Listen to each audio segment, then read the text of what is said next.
We're live here from the EchoPark Oh Speedway God, Jesus Christ. on TNT Sports. I hate that. I hate that voice. It's gonna be interesting to see how the coverage differs starting this weekend. Because I don't think it'll be Foxian. Foxist? Oh, okay. Foxist. But I know we're just kind of slinging right into this one, but it'll be interesting to see TNT, what their coverage looks like. Because they're going to have a different like pre-race crew. It's pretty much the CW crew for pre-race. Mm-hmm. I think they got Klickerman, Jamie, and Excuse me, yeah. is it Alex Weaver? Or who's the or is it Carla? God, we literally looked at this article talking about it one time. I forget who the studio host is on CW. Hold on, I'm looking at the Carla Grace. Shannon? That's the name that's coming to mind, but it doesn't. Shannon Spake? Is that who it is? Oh, Yep, is Shannon Shannon Spake Spake doing it? Okay. Yeah. All right. Yep. Well, never mind. Yep, pre and post race studio coverage is Shannon Spake, Jamie McMurray, and Parker Klickerman. Nice. I'm curious the to broadcast see. booth is basically the same.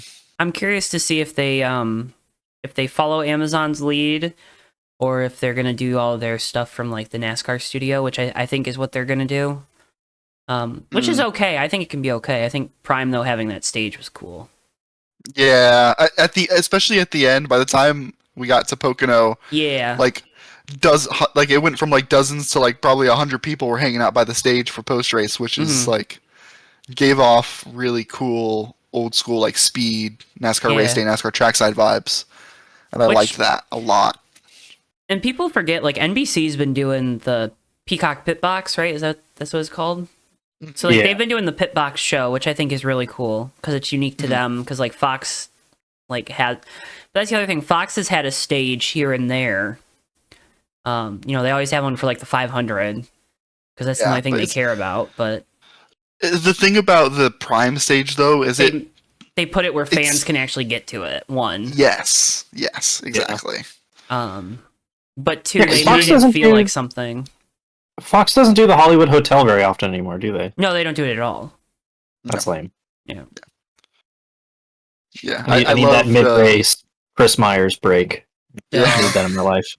Honestly, I could use less Chris Myers at this point. When I was a kid, I couldn't tell that he was just phoning it in for these NASCAR broadcasts, but now I can. Yeah. Maybe that's not fair. That's not fair to Chris, but screw him.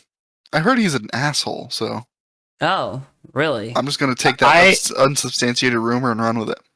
There's another. I want to say it's Heed the Call. They've said that they've had bad experiences with him too, but interesting. Or not bad, but he was just rude. But interesting. Yeah, I've heard that. Well, he's like the D team for NFL on Fox, so yeah.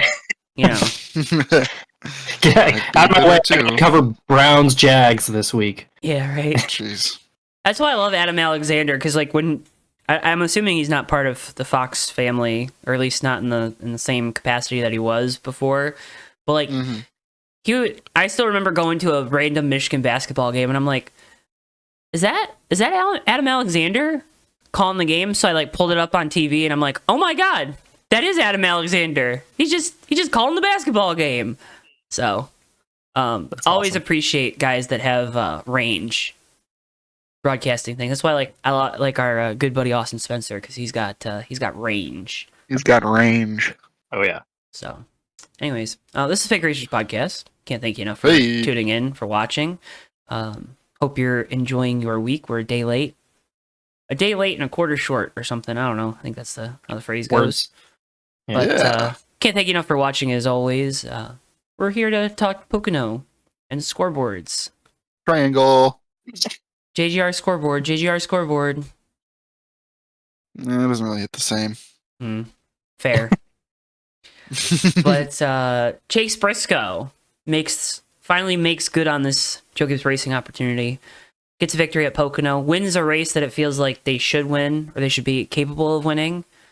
And does so in more dramatic fashion than it should have been? Question mark? Yeah.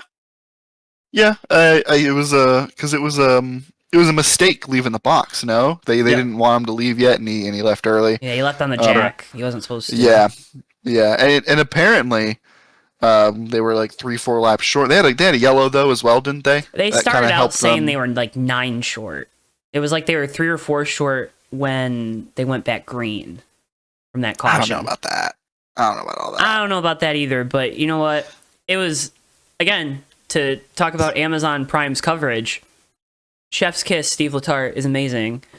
Steve Letarte was on his He was A game on it, which on Sunday. he has to be for races like this Pocono race that were a little more boring than normal.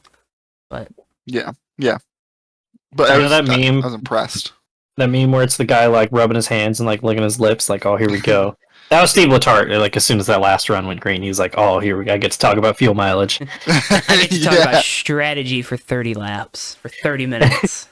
Yeah, he was all in on that. Honestly, it's so cool how well that booth plays together. And going back to like what we were talking about at the top of the show, like I'm excited that they get to keep working together because they just gel. They know exactly when to let the other person talk. Like they knew to let Steve Letarte lead that last 30 laps while Chase Briscoe was like having to save and manage that like that little gap that he had. It was a really, really good. Really good. It was a good watch. Not necessarily a good race, but it was a good watch. There you go. Yeah, and they were so on top, like you're mentioning, like breaking down. It seemed like they were just monitoring his radio the entire time and breaking down like exactly like this is what James Small is saying. This is what he's doing in the car. And I loved the breaking down just the basic math of like you're gonna save. Or you're going to gain X amount of miles per gallon per lap. This is how you calculate it into, how many more laps can we get out of this tank of fuel with the pace we're running. The burn bar. Yep. Prime example. Yeah. I really hope everyone else can use that technology. Yeah. I wonder if it's proprietary. Hope not. It might be something that has to do with AWS. Oh, yeah, maybe. Yeah. That might be how they're able to get that data efficiently, quickly. Ooh, excuse me. It was cool though. If honestly, like not in a like this is gonna sound weird, but it felt like an F1 broadcast in that moment, where like they're feeding you data, they're feeding you information, and then they're describing it to you in such a succinct way. Which is what you have to do in a race like that, right? I mean, you alluded to it, it was a boring race, but sometimes when you're building a story, and you're building the story of Chase Briscoe in this case, you have to play on what's actually happening, which is the fuel, and you also have to play on the fact that Chase Briscoe has been very adamant about the pressure that he put on himself going into this year. He's even been quoted as saying after winning the race that like he doesn't feel like he can enjoy this one as much as the 2 he got in the 14 car for SHR because it's expected to win. Whereas I think when he was in the 14, it was like, oh, okay, you're winning. That's good. Harvick's winning in the 4 car at one point, right? Yeah. But even those last couple of years, it was like, even Kevin's not winning. So I thought that was an interesting note. And they also did a really good job of playing to that. And shout out, again, you mentioned they're monitoring the radio. Shout out to the F-bomb. As he's crossing the line, and then they never apologized for it. Appreciate the hell out of that. Didn't make Adam Alexander do a very crude like, oh, we're sorry for the language, guys. Well, I'm gonna miss that. I'm gonna miss that with TNT. Yeah. And NBC for that matter. But yes, I mean, go ahead. Sorry, go ahead. Oh, I was gonna say a couple other funny notes or that I realized on the broadcast.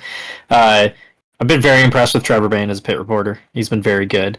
But there is a moment I really liked where I think it was Steve Letarte tried to throw down to Marty, and it was quiet, and he goes, "Oh, I'm sorry, Trevor," and he's like, "It's fine, Steve. You can call me whatever you want." Oh my god, that was funny. I remember that. I was dying, and I'm like, someone is gonna put that poor Trevor Bayne. That is gonna be put into the Clip Hall of Fame and used in nefarious ways, probably. But it's okay. Yeah, but yeah, it was good. Trevor Bayne's awesome. He is really growing into that role. I hope he gets more pit reporting opportunities because I think he's done a very good job. Also, saw him on pit road before the Michigan race, and he was just chill dude talking to fans, which again, appreciate the hell out of that. I think like to see that. Yep. love to see that. So, 2311 had brake rotor woes. They went boom boom on 2 cars, and then Reddick they preemptively pulled in. Did Reddick end up parking at the end of the race? No, they pulled him in and replaced the rotors or the cooling. Yeah. Okay. So they were doing something. They were doing something. It just sucks for the 23 team, right? Because that cut line keeps inching closer and closer, right? Yeah. Especially because they've had some pretty solid weeks here the last few. But 71 and Mike McDowell also has some brake rotor issues, but he's obviously in a must-win situation to make the playoffs.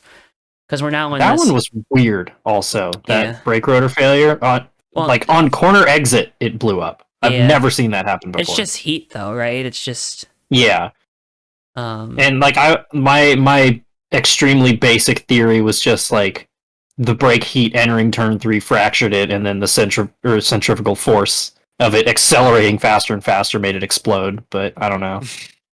Like that was the only thing I could think of. Yeah. Or he was on the brakes coming off the corner. Oh yeah, he could. Yeah, trail braking on corner exit or something. Yeah, I don't know. Or he trying to use the brakes to help turn the car. Through 3. Yeah, nightmare day for 2311 though. Nightmares.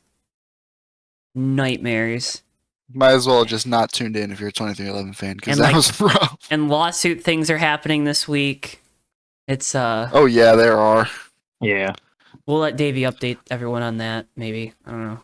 Yeah, I got you. It's not like a Davey's particularly big update.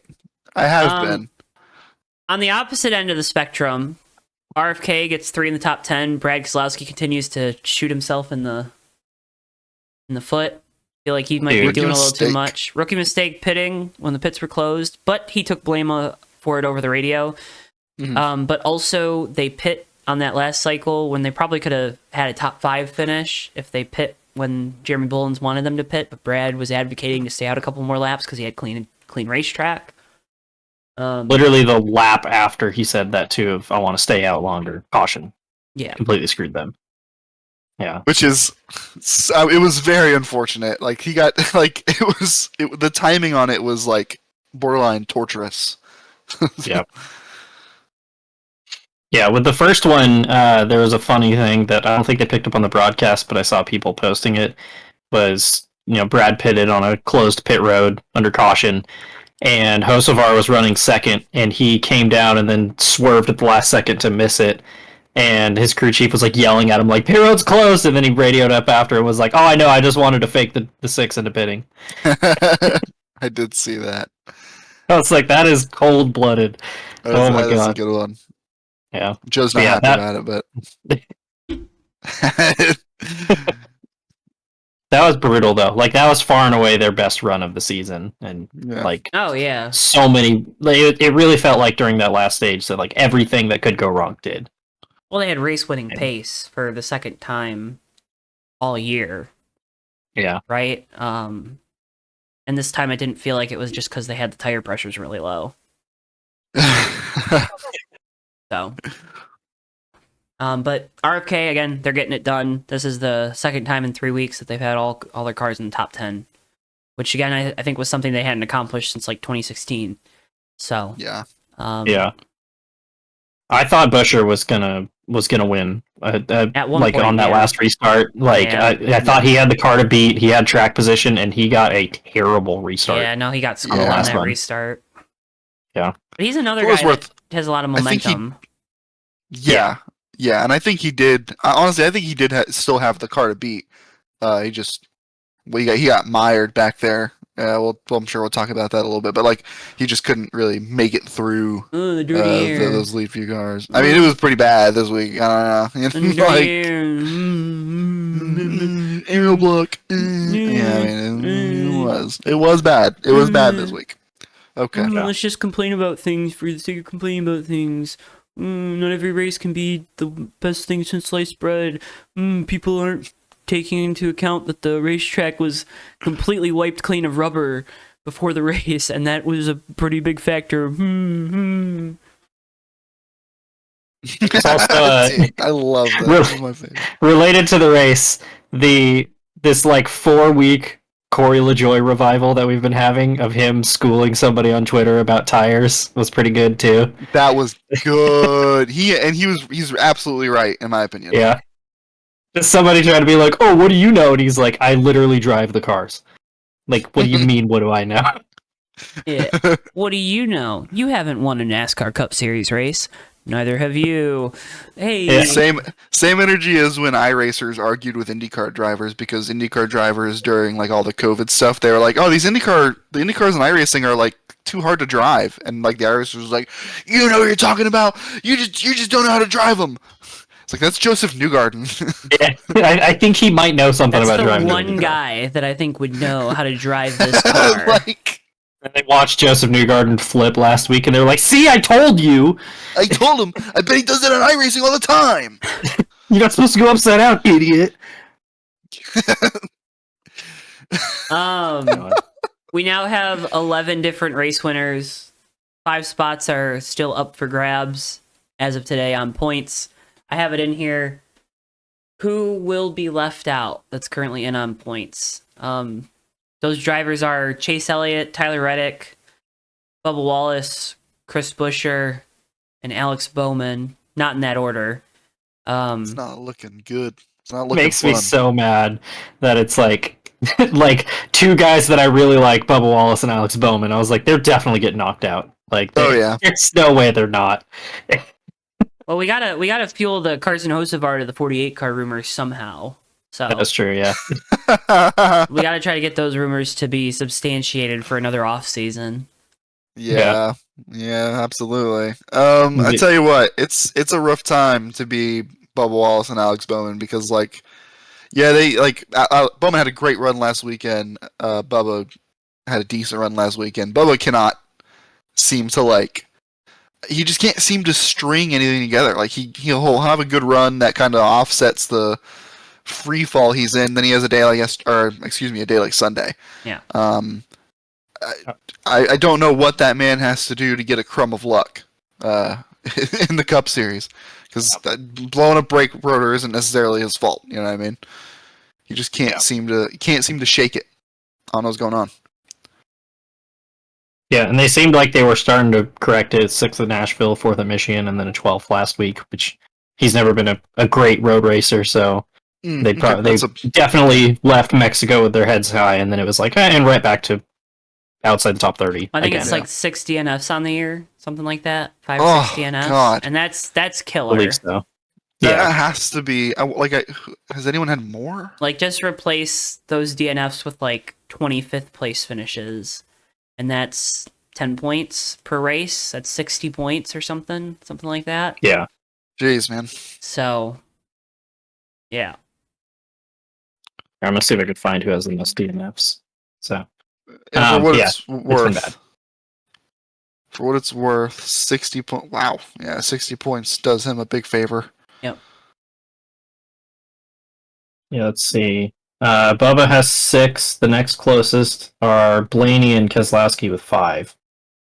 And Blaney's won a race and probably has comparable speed to the 23, if not obviously a little bit better. And then obviously Brad's just had a no good, very bad, terrible season. Yeah. So he's back in the 30s in points still, I believe. Mm-hmm. Yeah, you'd be correct. He just passed Van Gisbergen for 30th. So Wow. Yeah, it's been rough. but I mean, naming Keselowski, that's one of the guys that's below the cut line that feels like they could win. Ryan Preece feels like he can win. Legacy, Motor Club, both cars feel like they're close to having race winning speed. I don't know if that means that they are close to winning, because it hasn't been sustained race winning speed. Ricky Stenhouse and the 47 crew, they've obviously probably have 2 dates circled on their calendar, one of which being this weekend. Yep. with how well that team has executed this year when they're not getting taken out by another guy that could win, Carson Hocevar. Feels like they could. I do want to mention Yeah. they had they weren't close moments, but they were around each other a lot on Sunday, and it was funny to watch. Like Carson not pass him. Just yeah, again, behind him. like what I was talking about last week, where you could read body language through a car of like. Hocevar catches Stenhouse and I can't remember who else, and he's like pushing him down the straightaways and then just backing off by a mile going into turn one. Yeah. And then like towards the end of the race, like he finally gets a run on Stenhouse and he goes by him and then like waves out the window like I'm good. Please, please. Please don't kill me. Yeah.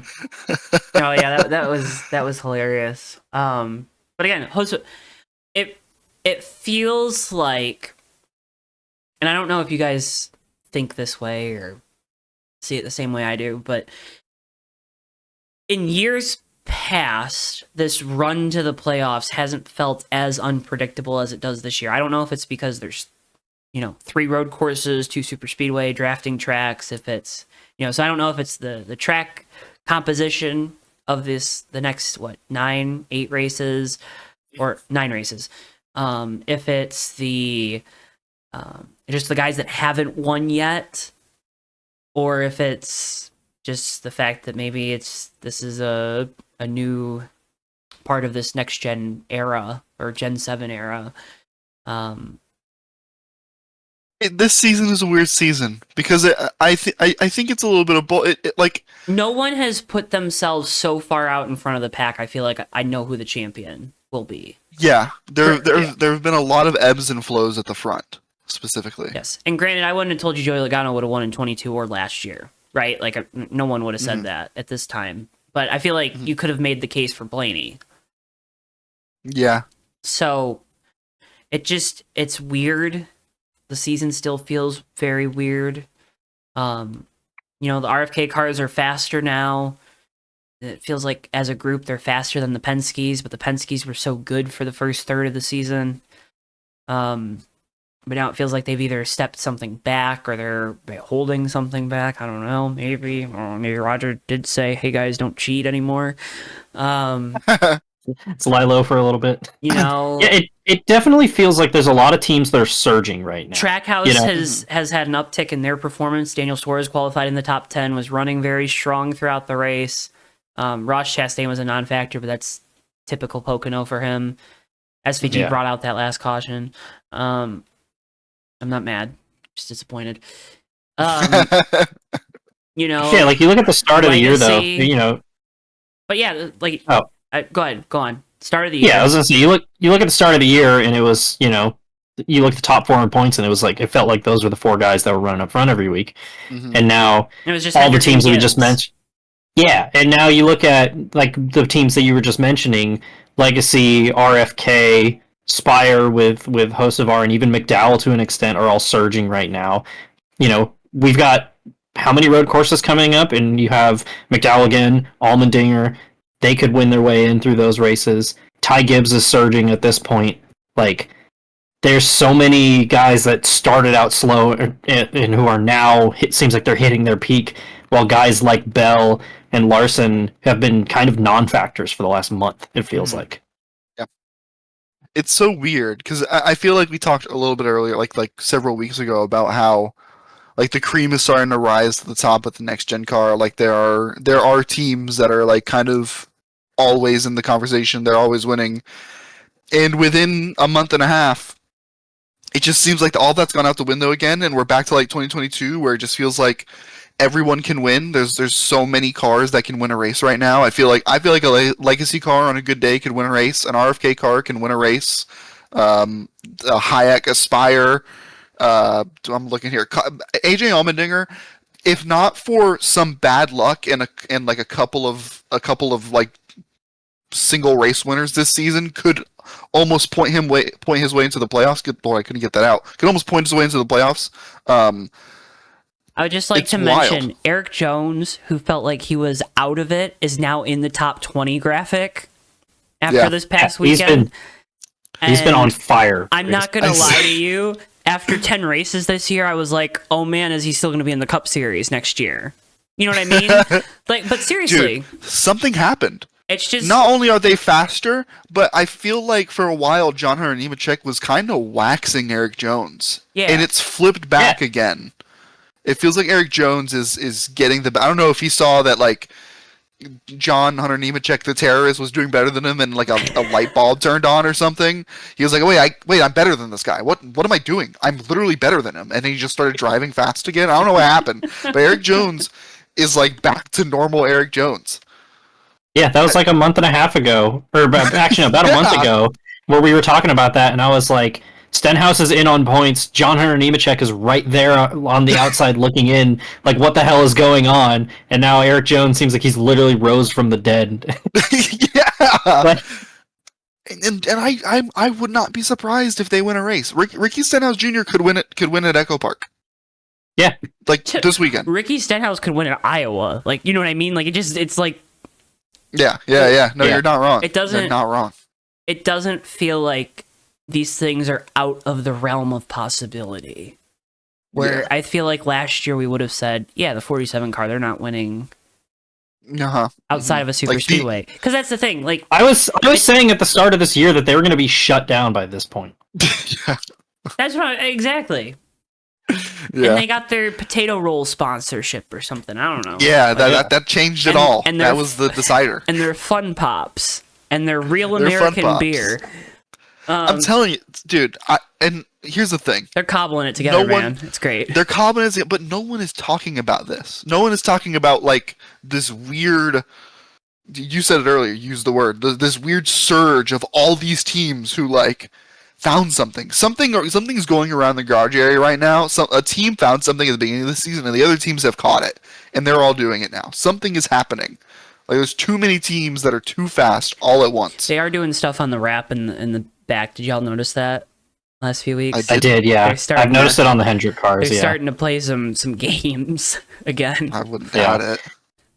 I think it's something like, because we see this kind of in the Xfinity series because they've had the same car for so long, that it feels like you get this package that stays stagnant and everybody kind of homologates together. Mm-hmm. And then eventually you'll find a team finds something and it elevates. Like, you kind of see that with Junior Motorsports this year, how they're kind of a step above everybody else, and over time everybody else is going to reach that, and then it's going to be somebody else who punches up above it. I think that's what's going on, because the first year and a half of Next Gen was pure chaos, and then Hendrick and Gibbs and Penske kind of elevated themselves from the pack, and now everybody's closing back up to them, it feels like. It's very interesting. And it's hard to tell if that's because those teams maybe took their foot off the gas a little bit here in the summer months at this point in the schedule, or not. Yeah. Yeah. And that's why I'd always be skeptical about, but I don't know. Say what you want about the playoffs, but that, like, this part of it is... This is why it's good. It's very interesting. It's Yes. so interesting. Yep. All right. Racing. All One right, guy that's going to be racing this weekend at EchoPark Speedway is Connor Zilich, in the 87 Red Bull car. Welcome back, Connor. Yeah! He took rookie first-time crew chief Dale Jr. to victory lane. Tell you what, that guy's got a bright future ahead of him. In case you didn't know that Dale Jr. was crew chiefing this weekend. Yeah. Just in case you didn't know. I can't wait to hear him talk about that on Dale Jr. Download. That'll I be can't fun. wait to hear, like, how much input he had, because obviously the suspended crew chiefs always got their fingers on the pulse at the very minimum. You know, I'd love to hear, like, Dale's Shout involvement. out to Marty It's Lindley, cool. just being like, yeah, you know what? It might be cool if Dale just is the crew chief this week. Think about all the PR, all the diecast, all the T-shirts that he just sold, just for being like, you know what? Fuck it, we ball. You know? Yeah. No, it's facts. That's legit That's what facts. he did. You know. It was cool. It was a cool race. Hi Ziggy. He's yelling at me. Oh. Yeah? Oh, Bubby. Yeah, bud. Oh. Uh-oh. Here He's comes prowling. Ziggy's He's got, prowling. Oh, never mind. He's jumping down taking his fat ass off the bed. Anywho. But yeah, Oops. that was cool. That was cool. I don't know if there's Really? too much to say about it, but Yeah, I unfortunately missed the racing on Saturday. So I don't have wow. much to say. He Terrible kind Dale of Jr. fan. they made like a cool call where like they decided to leave him out because he was like it was actually kind of cool radio communication. Like Dale's like, "Hey, we're gonna leave you out. You think you could think you just keep the lead for me? Just do exactly what you were doing. Just keep the lead on these tires." Connor's like, "Yeah." I'll try. And Dale's like, "All right, cool." That sounds extremely on brand. Yeah. It was funny. It was so sick. And they kind of had like on one of those restarts there was I think Justin Allgaier kind of stepped on his own dick, which if Justin Allgaier is not winning races, if he's not winning races, he's stepping on his dick. That's Justin Allgaier's thing in the Xfinity series. And it kind of like Connor Zilisch kind of had to dig his way out of a hole, and he had to pass Jesse Love at the end. I did see that, yeah, to get the win. Oh man, which the Connor was pretty fun. Zilisch race win shirt doesn't have Dale Jr. plastered all over it. Sad. It would have been cool if it had Dale Jr. like huge Dale Jr. in the background with the headset, like just kind of ghosted into the sky. Yeah. If someone makes that shirt, I'll buy it. I'm dead serious. Well, they have a dual autograph diecast with Zilisch and Dale Jr. That's kind of, I mean, yeah, that makes sense. That's kind of cool. That's pretty cool. That's pretty awesome. Sell some merch, man. I tell you what. Get that bag. That's right. Get that damn Any bag. way you can, get that bag. Mm-hmm. Lane Riggs finally gets the monkey off his back in the truck series. Yeah, he did it. Lane Riggs is gonna have a really, really weird career because I can't tell if he's good or if he just is an idiot or if he's both. Honestly, he seems like he's both. I mean, poor guy's gonna have the Carson Hocevar effect if he gets the cup. People are just gonna be like, "You're mean. You're a weirdo. You're too aggressive." And I don't feel like Lane Riggs is all that bad. Because this isn't behavior we saw last year. You know what I mean? Like with a guy like Hocevar, we've seen it the entire time. Yeah. Where Lane Riggs, it was just like this weird 6-race spell where it's like, "Hey, what you doing, man?" He seemed like he's trying too hard. That's what it felt like. Yeah. It felt like a lot of desperation because I think maybe he thought he could give himself some grace after what was a rough start to last season, and then he did kind of shed that. He did shed all of that and start running really well at the end of last season. But then this season it was a little bit more of the same, where he just couldn't really get the job done. Yep. And I could see where like the desperation would start to come in, and he starts making those moves you're talking about, Joe. Yeah. I feel like that's probably the most reasonable answer for that. Well, and you look at so many of these guys who are coming up through the truck series, and a lot of them feel like it's absolutely make or break. Like if you can't get it done, you're gonna be gone, right? Yeah. And so I do think a sense of desperation does definitely set in when when Lane has a stat like he did where he was passed, I think 4 times in a row for the win on mile and a halves. Mm-hmm. Like, and it's not like he doesn't know that, but like what we saw with Hocevar, excluding Phoenix, towards the end of his truck career, like once he kind of got the monkey off his back, he, kind of cooled down and became way more consistent and less reckless, Yeah. So, which there's a guy that seems to already have that, but he also seems cursed by the racing gods because Jesus Christ, what did Corey Haim do to deserve? He's led literally 40% of the laps run this season. He's got how many wins? wins? I did the math. 1 or 2 wins? I think 3, but it should be like 7. Well, it should only be 2. But, actually, okay, yeah, you are correct. Yeah, he should only hit. Sure, we're gonna say he has 2. We're not counting Daytona. Exactly. But you look at, he should have won Homestead, should have won Martinsville. Pretty sure he dominated Bristol, dominated Rockingham, Kansas he dominated. North Wilkesboro he led the most laps. Like he's led the most laps in almost every single race this season. It's truly absurd that he doesn't have more wins. Corey Haim's like the karmic payback for NASCAR 07. Sorry, go ahead. No. Just the karmic payback for winning Daytona this season. I think it's the payback for that stupid little game he was playing with Hocevar in 20. That's facts too. That he just never had to. There were no repercussions for it. Yeah, I'm with you. Besides people being like, "Hey kid, don't do that again." It's like, Yeah, and then everyone largely forgot about it because it was Hocevar on the other end of it. Yeah. It was like, Yeah. he intentionally wrecked somebody in a championship race. Like, we're okay with that. Yeah, while destroyed, like Yeah, exactly. And Yeah, it wasn't and like, also- oh, I'm gonna go down in here and I don't give a fuck if I wreck them. It was, no. It was, I'm I'm gonna gonna- just stop turning in the middle of the corner, and whatever happens, happens. yeah. What are you doing, dude? No. Should have gotten ass kicking from Grand Endfinger. Yes, he should. God, have. I forgot about that part of it. Yep. Yeah. Now I'm mad again. God damn it. Future Ram truck driver, Great Enfinger, maybe, hopefully. Well, I tell you what, boys, We can hope. we just did some hot laps, but you want to know what's coming next from What's the that? shop. God, I love when it comes through. TNT mid-season, in-season tournament starts this week for the NASCAR Cup Series. Yeah. I filled out a bracket. I hate my winner, but it is who I picked to win. Come on, Ty Dillon, time to shock the world. Oh my god, if Ty Dillon... I kind of want to make a second account where it's a Ty 32 Dillon seeds. Cinderella run. It's Ty gonna be, Dillon Cinderella run. It could be. You know? I am debating on if I break out 2 televisions so I can watch the main broadcast of the race and then have the alt cast on a second Dude. TV. Dude. Also, listen, I'm not just saying. I'm just saying. No, I'm sorry, But Larry Mack and Jeff Burton in the studio breaking down the tournament head-to-heads. Chef's kiss. I'm with it. Also, I'm not just saying. I'm just saying. Ty Dillon could easily beat Denny Hamlin at EchoPark. After that, Yeah. it's Chicago, and if it rains, Ty Dillon is a rain master. He's getting through there, and then what's Who up could he next? face at Sonoma. Sonoma. It's one of Bowman, Logano, Bubba, or Suarez. Listen, Suarez is the I like best my one. odds. Yeah, I was I gonna like say. my odds. Suarez is a tough one, but if I he like got my to Suarez, odds.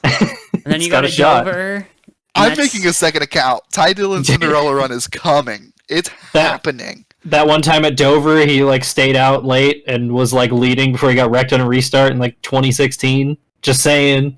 I don't, dude. It could start raining.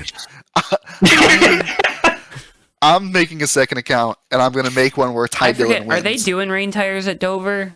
I know that's one of the ones where it's like in this The awkward. banking's too steep. I thought so too. Yeah, I don't think they do. Yeah, But I would be surprised. I mean, if let's they just did. do rain tires everywhere. It's time. Yeah. It's fine. Although there is the idea that it was like Goodyear said for like decades that they couldn't make them for ovals, and then it started raining that one time, and everybody was like, "Goodyear, have you been just lying to us for 30 years?" And they were like, "Maybe." Maybe. Again, I don't think it's the tires that are the problem. I think it's the spray that's the problem. Yeah, And the fact it's that also fun. oh yeah. It's chaos. Oh, chaos is great. Yeah. You'd have guys ripping the fence at Dover trying to find wet racetrack. If you want I'm so here multi-groove for it. racing, that's the way to do it, man. Just wet down all these Yeah. racetracks and the groove will move, let me tell you. You know, we all made fun of Bernie Eccleston for saying that they should put up sprinklers on the racetrack, but honestly, Now, it would be now kind of we were cool. the fools. Think about it. That New Hampshire race at the end last year, that was pretty exciting, wasn't it? Yeah, I had a good time. That Richmond race a couple years ago when it rained, pretty exciting, wasn't it? Mm. Too bad it doesn't rain in Anyway, Phoenix. Ty Dillon's taking it all. So Ty Dillon's taking. Yeah, this is all mutt. Yeah. Ty Dillon's taking down this dub. I seriously do hope it's like Zane Smith versus Michael McDowell in the final or something like that. Like, I don't even know what the bracket looks like. I don't think NASCAR has done a great job of promoting the bracket. I think I it's, do hope they go heavy this week, though. They Like, have it'd be to. Cool. but Yeah. I don't think they're doing a good enough job with it, Yeah. which kind of sets it up to fail, in my opinion. Also, shout out to like Chase Elliott for just being like, "Yeah, I don't even care, man." I'm like, "Shut up, dude! Come on." No, Once. that was crazy because they were like, yeah, does the winner? He was like, does the winner get anything for it? Oh yeah, the winner gets $1 million. Oh, I would like to win that. Yeah. Dude, go bird watching. Like, what are you talking about? Oh, I'm just, God. I hate it when drivers are like, yeah, I don't even know where we're going next week. I'm like, yes, you do, buddy. Shut up. Shut up. You've You're been not working too in cool this. for this. You've been working in the sim on this track for 2 weeks. You know where you're We're going. not too cool for this, dude. Shut up. It's either that or you're just an idiot. Which, I mean, if you want people to think you're an idiot, that's fine. I mean, that's a valid strategy. Let me tell you, when people think you're an idiot, you can learn a lot. When people think you're an idiot, it's good. Where's that meme that's like Chase Elliott takes personality test, comes up negative? But yeah, I mean, I think the guys at some of the bigger teams are gonna probably have that attitude. But for a driver at Aspire, a colleague, Legacy, like some of these smaller teams where the driver's salary isn't the best. Yeah. Yeah. It could be big. So, and you know what? It's cool. Just have fun with it. It's okay to have fun. Yeah. Have fun.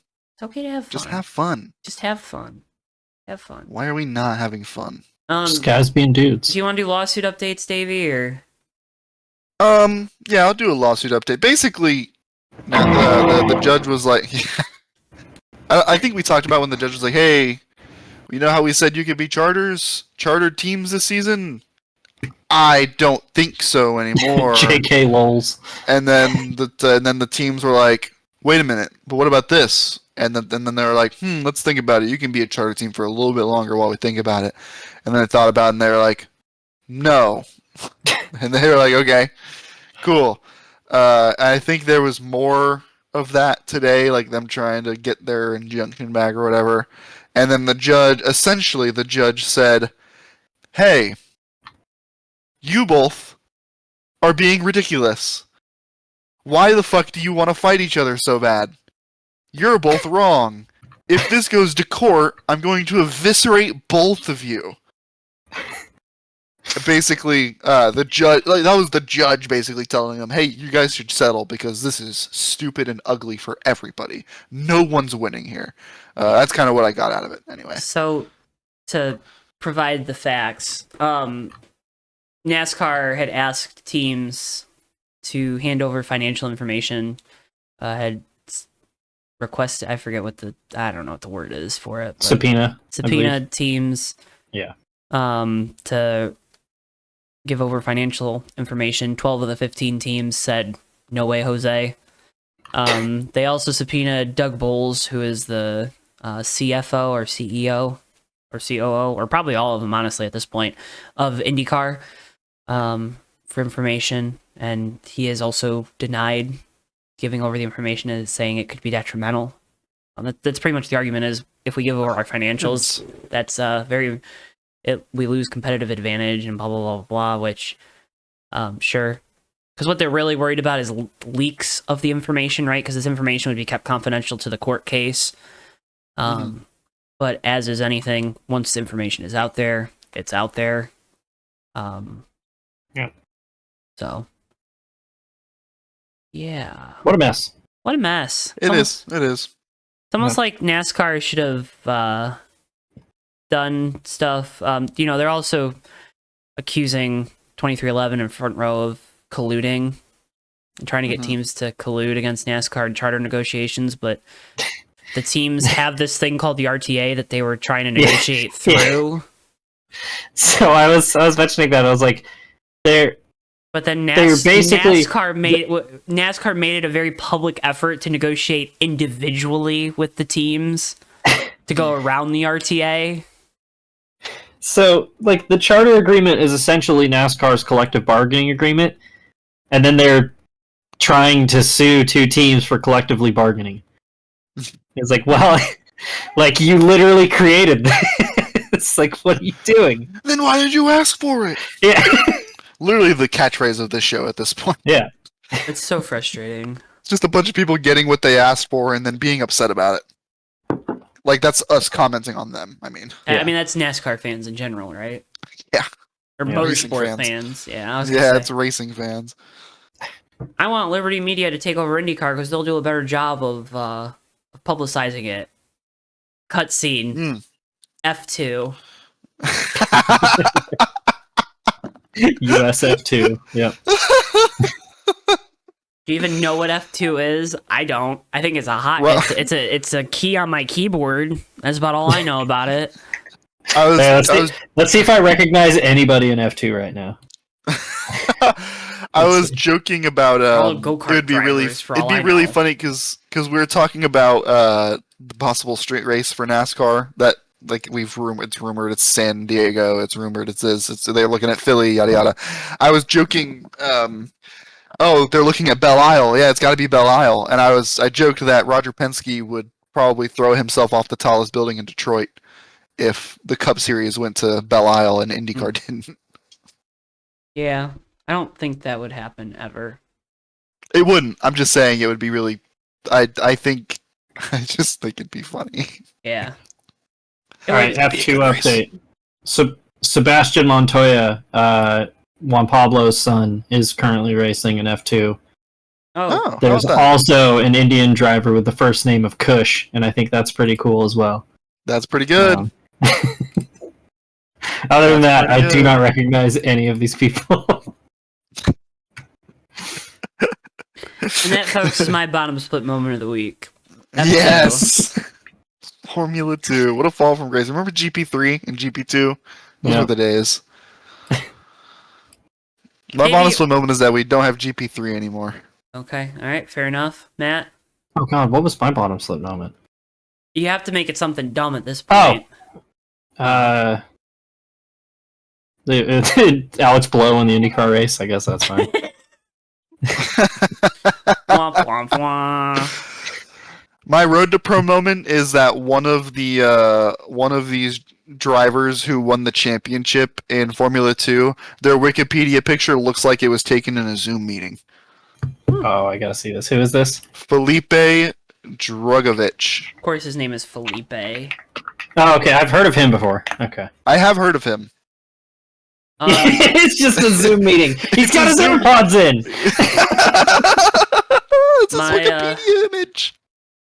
My road to pro moment is I'm not sick anymore. Maybe. I'm proud of you. Hell yeah. Why maybe? Wait, what does that mean? Well, I'm still like congested a little bit here and there. Oh. Yeah. Yeah. You get one of those like Lauren got me one of those like sniffing things. You like the nutty pot thing. I don't know. It's like mint, but you put it in your nose and it like. Okay. No, I'm thinking of something else. I'm thinking of the thing that you use to like drain your nasal passage. Yeah, it's like the sinus cleanse. Yeah. Ugh, dude, gross, dude. That's a very weird nasal drip. Oh, is that what it's called? I don't know. Something like that. Nutty pot. I think that's what. That just sounds like a move. Like a move? Netty pot. I thought you were saying nutty pot. Oh, I was saying nutty. Pot. Nutty. It's netty. Netty. Netty pot, not nutty pot. Sorry. Nutty pot. Nah, nutty. Sorry, that's gross, dude. Come on. Be adults. Matt, what's your road to pro moment? My road to pro moment. I don't really know if this counts as a road, but it's also not a bomb slip moment. I did concrete for the first time yesterday. We were building a walkway for my 98-year-old uncle. Hell yeah. Matt, I saw one of your pictures about this. My destroyed jorts that I was wearing. Did I post that one? Plus the other thing that happened. That we ran out of concrete with literally a foot left. Like this much. So like, my dad went over there. Yeah, my dad went over there and like measured everything out like last week and estimated that we needed 222 bags of concrete, and they bought 200, and we ran out about probably 3/4 of the way, and so we're like, okay, and our buddy Rob, who was there, who does concrete and stuff for a living, like measured it out, and he's like, we probably need like 15 more bags, and they went and got 15 more, and then we ran out with literally a foot left, and so we had to go to the store. He's like, we probably only need 2, we should get 3 just in case, and somebody was like, get 5, and he's like, yeah, we're getting 5, and sure enough, we needed 2.5. But Imagine you were this short with 2. it looked like we originally only put 2 bags in, and that's literally what it was. And we're like, okay, we don't need a full bag of this third one. And so the kid who was helping us, he was like my mom's, or like one of my mom's cousin's kids or whatever. He's like 16 or 17. He was the one who was dumping the bags into the cement mixer, and we made it literally the entire way up until the very last bag before he finally fucked something up. Because he cut open the bag and meant to only put half of it in, and put half in the machine and the other half spilled all over the fucking lawn. But it's cool. We did that for my uncle who's 98 and is a World War II veteran, and so now he can hobble his way down to his garden and go look at his plants. Hell yeah. He deserves to look at his plants, by the way. Yeah. I got massive arm pump. I don't know if you guys have ever gotten arm pump before. You mostly get it like riding dirt bikes or whatever, which is basically like when you're grabbing something really hard and your muscles tense up and then they compress all the blood vessels in your arm, which makes you kind of lose grip strength, which means you grip harder. So it's just like a never-ending problem. And like this morning at work, my hand was like still like pumped up, and I was like, help. And also another cool moment was my mom's cousin Craig, who was helping out. He's deaf, and I like signed with him a little bit, and then my brother was just like feeding him twisted teas, and I showed him how to ask him if he liked him or not. Hell yeah. So, might have gotten him drunk. So Oh my god. Yeah, it was a good time. Hold on. I have an update. Did you guys see the clip of the track house, the Shane Van Gisbergen crew guy getting hit by the tire? I haven't watched it yet. I've seen it pop up on my feed though. Yeah. So that guy got hit by a tire like in the torso. Apparently suffered a partially collapsed lung and 2 broken ribs from the wheel gun getting jammed into his chest. Hell yeah. Jesus. Golly. Hey, if you didn't Holy think pit road moly. was dangerous, now you know.